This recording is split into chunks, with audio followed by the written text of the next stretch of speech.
Shalom Aleichem, Assalamu Alaikum. Welcome to a new book, 2nd Chronicles, Chapter 1. There are 17 verses in this chapter, beginning in verse 5, our first difference of a new book.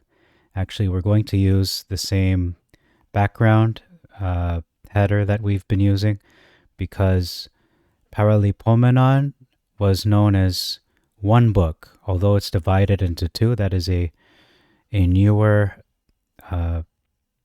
division. It was recognized as one book. 2 volumes were recognized as one book of Chronicles. It wasn't divided before in ancient times. So, in any case, verse 5, it reads, "Inquired at it," talking about the altar, the brazen altar, versus sought unto it. And the word sought is tied to the word inquired, and I believe they are trying to render the same intention, which is to be required of blood to practice on the altar.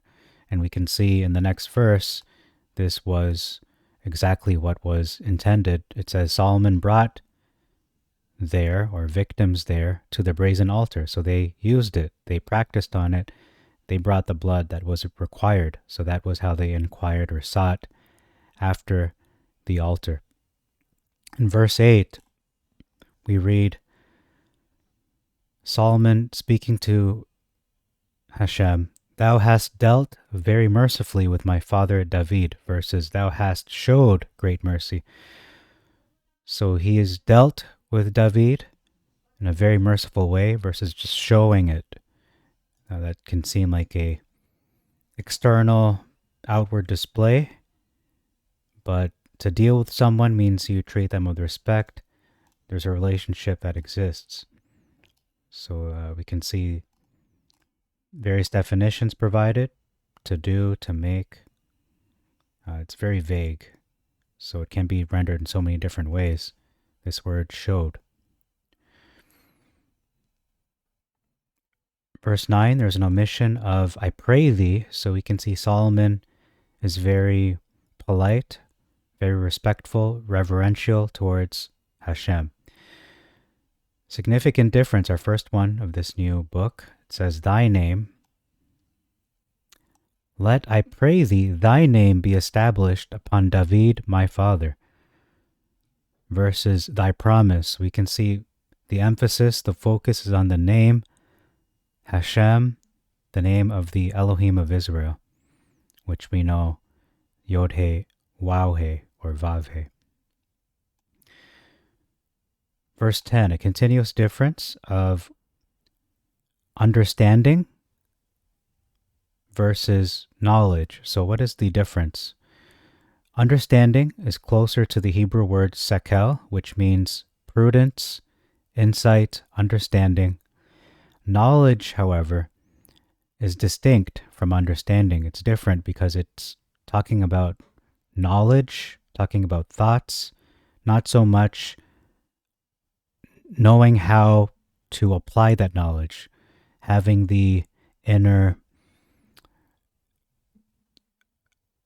insight, inner innovation. It's like having the right instincts and knowing how to use the knowledge correctly, to apply it correctly, not simply having head knowledge and thinking of things, being aware of things. Those are two different concepts. And we could even say that is a significant difference. I'm going to add that to the account. Verse 11, we have another difference, not as large as the previous one of understanding and knowledge, but it is talking about wealth and riches. So great wealth versus riches and wealth. In verse 12, we see a distinction made between the two.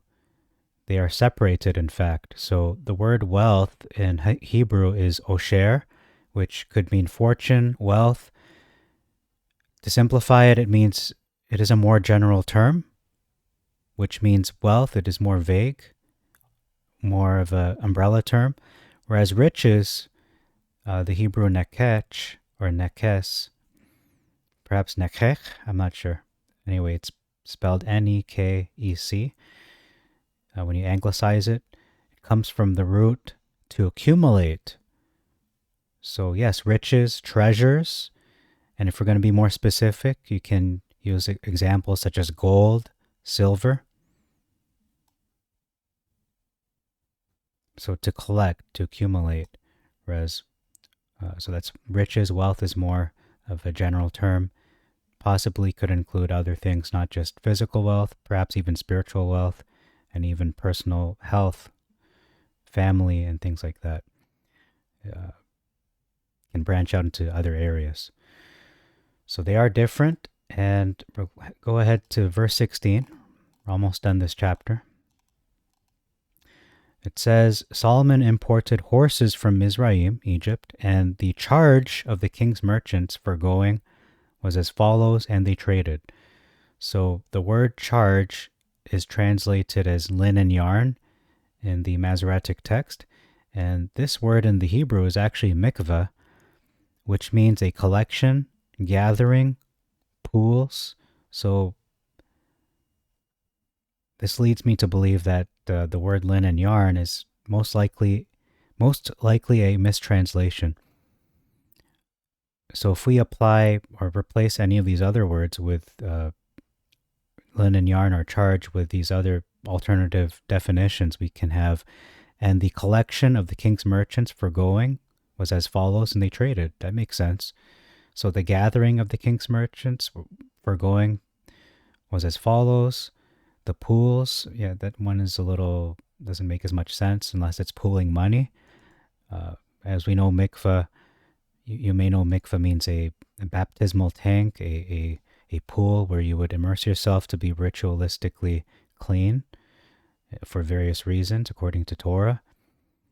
And so, yeah, I do believe this is a mistranslation to render it as linen yarn.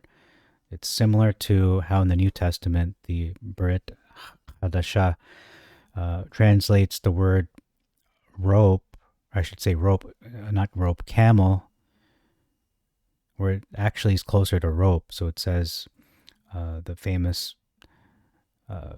quotation is, it is easier for a camel to go through the eye of a needle than a rich man to enter the kingdom of heaven, when it is more accurately, more realistically, and more logistically to be translated as it is easier for a rope to enter the eye of a needle. That makes sense because it's comparing it to how you thread a thin piece of thread into a needle.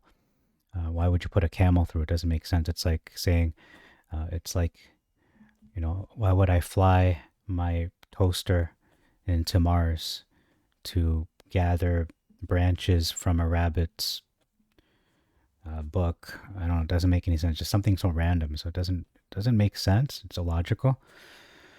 So that's all we have for this chapter, and starting a new book pretty much right away, the very next day from the summary video. I want to thank you very much for your time. Until next time, I bid you all Shalom Aleichem, Assalamu Alaikum, Irini Mazisu, Pax Vobiscum, peace be unto you, and Maranatha.